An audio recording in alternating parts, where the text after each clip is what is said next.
Assalamualaikum warahmatullahi wabarakatuh. Perkenalkan, nama saya Irma Rati Komala, mahasiswi dari STEMB Bandung Business School. Kali ini saya akan menjelaskan tentang materi konsep implementasi inovasi produk.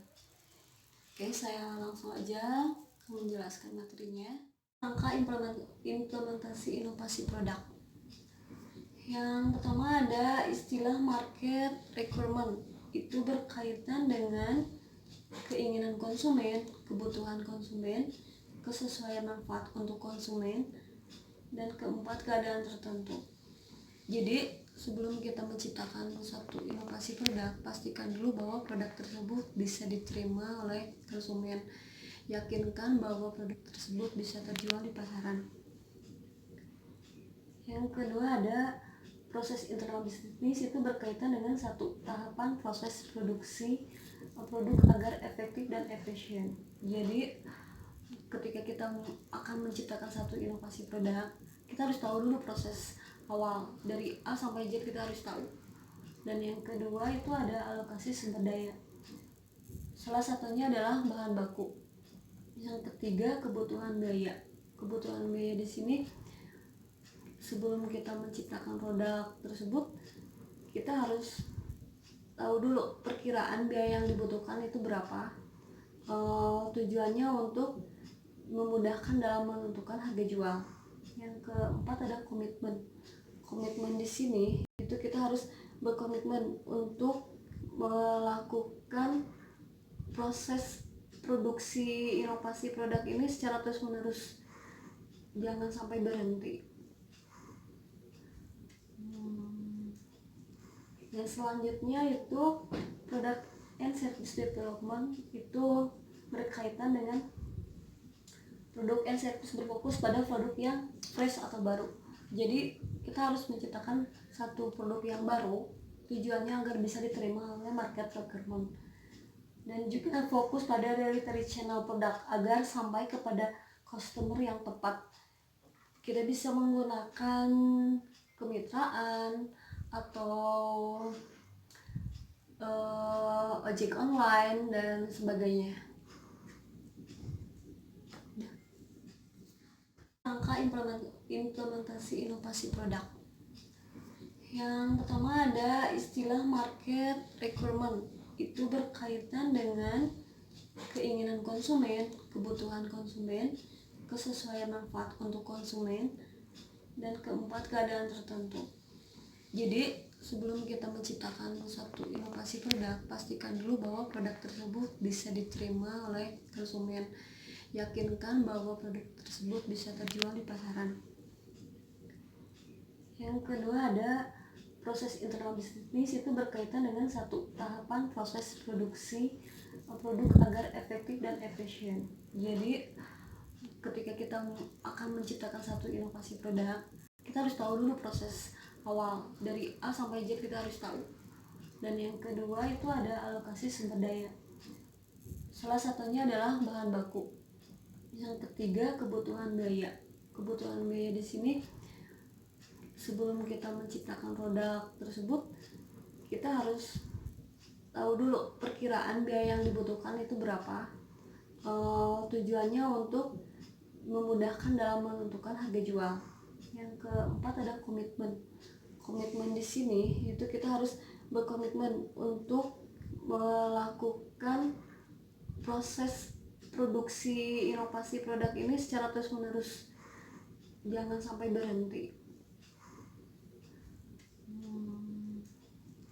Yang selanjutnya itu product and service development. Itu berkaitan dengan produk and service berfokus pada produk yang fresh atau baru.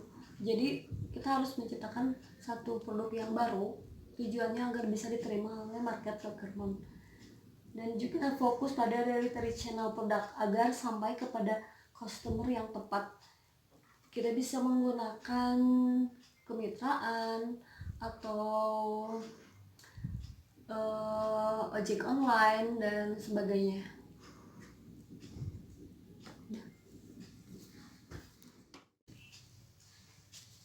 Di sini ada tahapan implementasi inovasi produk. Ada 6 tahapan. Yang pertama ada concept generation atau konsep general, ada tahap screening atau penyaringan, ada tahap preliminary product, ada tahap product evaluation and improvement, yang kelima ada production and developing process, dan yang keenam ada monitoring dan evaluasi.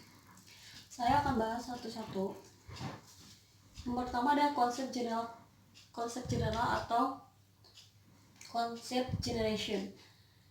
Jadi untuk mengawali satu proses inovasi produk harus sudah tergambar konsepnya secara keseluruhan terkait pemilihan produk, supply chain, strategi pemasaran, operasional, kebutuhan biaya, proyeksi jumlah produksi, dan estimasi harga jual.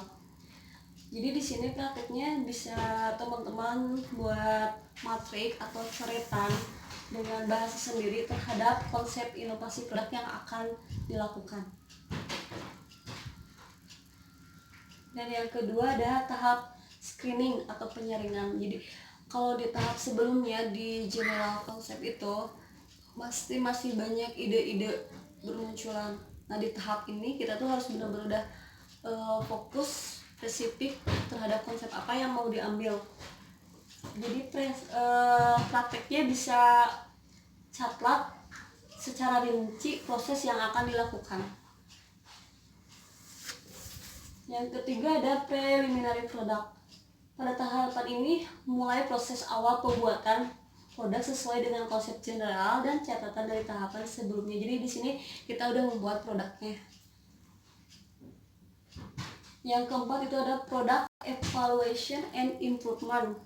Tahapan evaluasi pada produk yang sudah diciptakan. Pada proses ini bisa disebut juga tes produk yang memungkinkan untuk dilakukan pengurangan dan atau penambahan bahan produk yang akan diluncurkan. Biasanya pada tahapan ini sudah terlihat gambaran produk yang lebih ideal untuk dikomersialisasikan. Jadi prakteknya bisa gunakan pengamatan dan pengalaman serta insting untuk menciptakan produk yang ideal.